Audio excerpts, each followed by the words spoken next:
சிவாய நம. திருச்சிற்றம்பலம். தென்னாடுடைய சிவனே போற்றி, எந்நாட்டவர்க்கும் இறைவா போற்றி. அருள் திரு நால்வர் பொற்றால் எம் உயிர் துணையே. பெரும்பற்ற புலியூரானை பேசாத நாள் எல்லாம் பிறவா நாளே என்ற அருட்சிந்தனையில் இன்றைய தினம் நாம் சிந்திக்க இருப்பது அருள் திரு மாணிக்கவாசக பெருமானார் திருவாய் மலர்ந்தருளிய திருவாசகம் திரு எம்பாவை பாடலில் இன்றைய தினம் நாம் 5வது பாடலை சிந்திப்பதற்கு சிவனருள் கூட்டியுள்ளது. அடியார் பெருமக்களது பொன்னார் திருவடிகளை சிறியன் சிவபாலா வணங்கிக் கொண்டு இன்றைய சிந்தனைக்குள் செல்வோம். இந்த பாடல் மாலரியா நான்முகனும், அதாவது இந்த உறங்கிக் கொண்டு இன்னைக்கு தினம், அதாவது இந்த மார்கழி மாதத்தில் பெண்கள் எல்லாம் ஒன்றாக கூடி தினந்தோறும் ஒருவராக நீராட செல்லும் பொழுது ஒருவராக மாறி மாறி தூங்கி விடுகிறார்கள். முதலில் தூங்கியவள் கொஞ்சம் அதிக வயதுடைய பெண், அதுக்கப்புறம் தூங்கிய பெண் இன்னும் கொஞ்சம் வயது குறைந்த பெண், அதுக்கப்புறம் தூங்கிய பெண் இன்னும் கொஞ்சம் குறைந்த பெண், இன்னும் கொஞ்சம் தூங்கிய பெண், இன்னும் கொஞ்சம் வயது குறைந்த பெண். இப்படி அந்த பெண்கள் எல்லாம் ஒருவராக மாறி மாறி ஒவ்வொரு நாளும் உறங்கி விடுகிறார்கள். அப்படி உறங்குகின்ற பெண்களை மற்ற பெண்கள் எல்லாம் போய் எழுப்புவதாக அமைந்த இந்த துயிலிடை பாடல் தான் இந்த திருவெம்பாவை என்பதை தினந்தோறும் உங்களுக்கு நான் சொல்லி வருகிறேன். ஆக இந்த பாடல் நமக்கு என்ன சொல்றது அப்படிங்கிறத நம்ம இப்ப சிந்திப்போம். தெரிந்த அளவில் இந்த பாடலை பாடி பொருள் பகிர்கிறேன். திருச்சிற்றம்பலம்.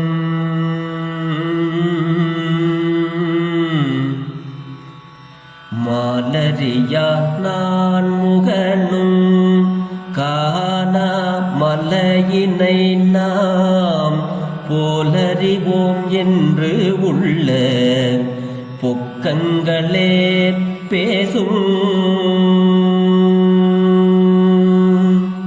மாலரியா நான் முகனும் காணா மலையினை நாம் போலறிவோம் என்று உள்ள பொக்கங்களே பேசும். பால் ஊறு தேன்வாய் படிரி கடை திறவாய் ஞாலமே விண்ணே பிறவே அறிவறியான் கோலமும் நம்மை ஆட்கொண்டருளி கோதாட்டும் சீலமும் பாடி சிவனே சிவனே என்று ஓலம் இடினோ உணராய் கான் ஏல குழலி பரிசேலோர் எம்பாவாய்.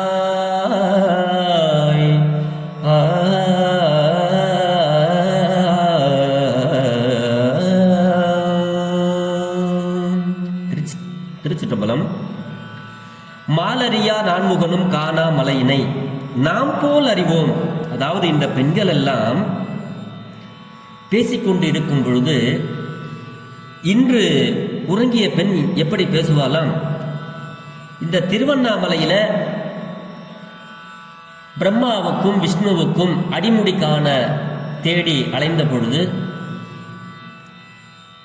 அவர்களுக்கு ஜோதி பிழம்பாக திருவண்ணாமலையிலே காட்சி கொடுத்து, அதுக்கப்புறம் ஒரு சிவலிங்கமாக அவர் லிங்கபவராக அவர் காட்சி கொடுத்தார். அந்த மாலரியா நான்முகனும் காணாமலை அப்படிங்கிறதுக்கு நிறைய பொருள் சொல்லலாம்.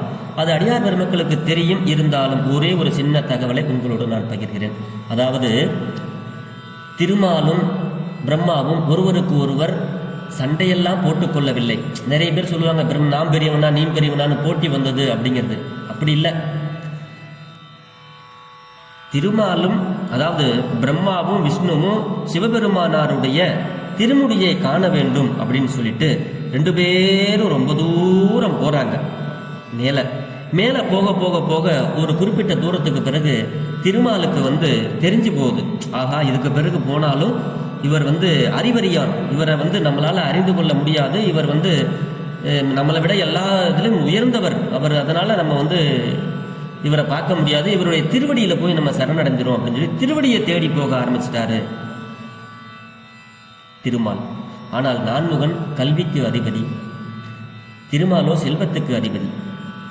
ஆக கல்வியினாலும் செல்வத்தினாலும் சிவபெருமானாருடைய அடியும் முடியும் காண முடியாது. சிவபெருமானாருடைய திருவருளை வெறும் கல்வியை மட்டும் வச்சுக்கிட்டோம், வெறும் பணத்தை மட்டும் வச்சுக்கிட்டு சிவபெருமானாரை நாம் எல்லாம் உணர்ந்து விட முடியாது, அவருடைய அருளை பெற்றுவிட முடியாது அப்படிங்கிறதும் ஒரு பொருளாக இங்கே இருக்கிறது. நான்முகன் மட்டும் என்ன பண்றாருன்னா, தன்னுடைய ஆணவத்தினால நான் மேலே போய் பார்த்துட்டு தான் வருவேன் அப்படின்ட்டு மேலே போய்கிட்டே பல யுகங்கள் கடந்து போய்கிட்டு வராரு. அங்கிருந்து ஒரு தாழம்பூ அங்கிருந்து அப்படியே பொறுமையா கீழே வந்துகிட்டே இருக்கு.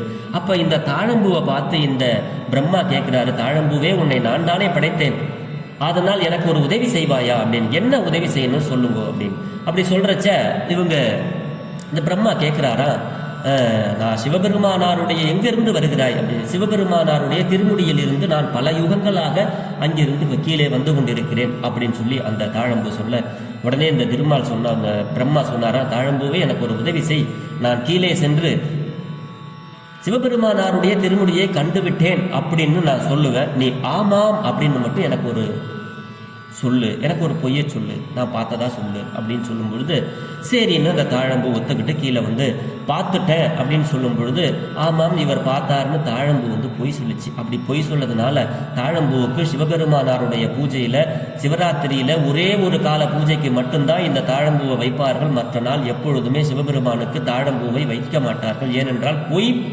சொன்னதினால. அப்ப சிவபெருமானுக்கு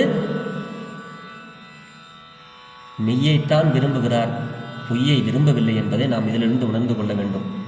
அப்படிப்பட்ட திருமாலுக்கும் நான்முகனுக்கும் காண முடியாத அந்த திருவண்ணாமலையை, அந்த சிவபெருமான அங்கே இருக்கின்ற சிவபெருமான நாமல்லவா தெரிந்தவோம் அப்படின்னு சொல்லி இந்த உறங்கிக் கொண்டிருந்த பெண் எப்பொழுது பேசினாலும் நல்ல பால் ஊறுகின்ற தேன்வாய் படிரி,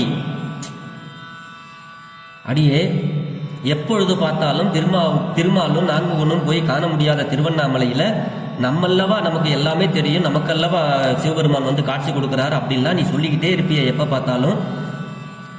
அப்போ என்ன ஆச்சு, இதெல்லாம் ஒரு தமாஷுக்கு சொல்கிறாங்க, ஒரு நகைச்சுவையாக பெண் கேலி செய்வது போல. அப்படி என்று இப்படின்னு நீ என்ன சும்மா சொன்னியா அப்படிங்கிற மாதிரி என்று உள்ள பொக்கங்களே பேசும் அடியே பால் ஊறுகின்றவளே, பால் ஊறுகின்ற வாயை உடையவளே, தேன் வாய் இனிக்க இனிக்க பேசுவாய், அப்படிப்பட்ட நீ படிரி அப்படின்னு ஒரு நகைச்சுவையாக சொல்லி நாங்கள் எல்லாம் வந்து நிற்கின்றோம், உன்னுடைய வாசல் கதவை கடை திறவாய் அப்படின்னு அந்த தூங்கிட்டு இருந்த பெண்ணை எழுப்புகிறார்கள். அதோடு மட்டுமல்ல, ஞாலமே விண்ணே பிறவே அறிவறியான்.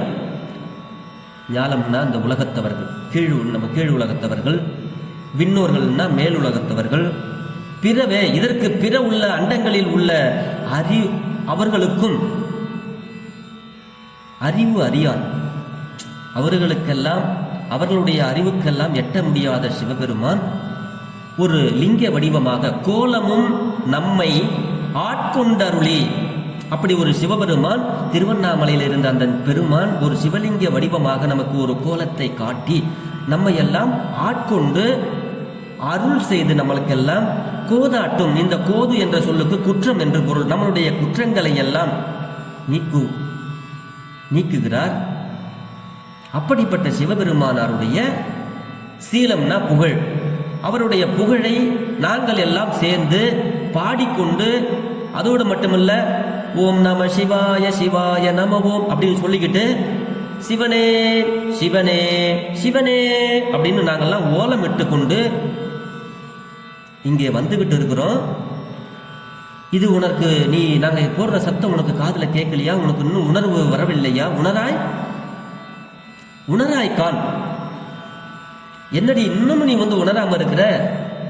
உணராய் கான். ஏலக்குழலி பரிசேலோர் எம்பாவா. ஏல அப்படின்னா ஒரு வாசனை திரவியம், அழகான வாசம் நிறைந்த கூந்தலை உடைய பெண்ணே, வாசனை திரவியங்களை கூந்தலுக்கு போட்டிருக்கின்ற பெண்ணே அப்படின்னு இந்த மற்ற பெண்கள் எல்லாம் இந்த பெண்ணை பார்த்து, இதுதான் உன்னுடைய பரிசு, உன்னுடைய பக்தித்தன்மையா? ஏலக்குழலி, இதுவா உன்னுடைய பரிசு? சிவபெருமான் மேல உள்ள பக்தித்தன்மை? எம்பாவாய் அப்படின்னு இந்த பாட்டில் சொல்றாங்க. திருவண்ணாமலையினுடைய சிறப்பை இங்கே உணர்த்துகிறார். பெருமான் அண்டங்கள் கடந்து விண்ணுலகம் மண்ணுலகம் இதற்கு மற்ற உள்ள உலகங்கள் அப்படி யாராலும் அறிய முடியாத சிவபெருமான் அழகான ஒரு சிவலிங்க வடிவமாக நம்மை ஆட்கொண்டு நமக்கெல்லாம் அருள் செய்து நம்மளுடைய குற்றங்களை எல்லாம் நீக்கி நம்மை வழிநடத்துகிறார். அப்படிப்பட்ட புகழ் நிறைந்த சிவபெருமானை நாங்கள் எல்லாம் பாடிக்கொண்டு வருகிறோம். சிவனே சிவனே என்று ஓலமிட்டு கொண்டு வருகிறோம். அப்படி உணர்ந்துட்டு அதை உனக்கு உணர்ந்துக்க தெரியலையே, உணராய்க்கான், உணர்லையாடி இன்னும். வாசனை நிறைந்த கூந்தலை உடைய பெண்ணே தூங்குகிறாயே, எழுந்து வா, நாம் எல்லாம் போய் நீராடி விட்டு சிவபெருமானை வழிபடுவோம் என்பது போல இந்த பாடல் அமைந்தது. ஆக இதில் உள்ள 5 பாடல்களை நாம் சிந்தித்திருக்கிறோம். இதில் உள்ள இன்னும் 3 பாடல்கள், அதாவது 8 பாடல்கள் வரைக்குமே தூங்கிக் கொண்டு இருக்கின்ற பெண்ணை எழுப்புவது போல பாடல்கள் அமையப்பெற்றன. பாக்கி இருக்கிற அந்த ஒரு 11வது பாடல் வரைக்குமே பொய்கையில் நீராடுவது போல அமைந்திருக்கிறது. அதுக்கப்புறமா உள்ள பாடல்கள் எல்லாமே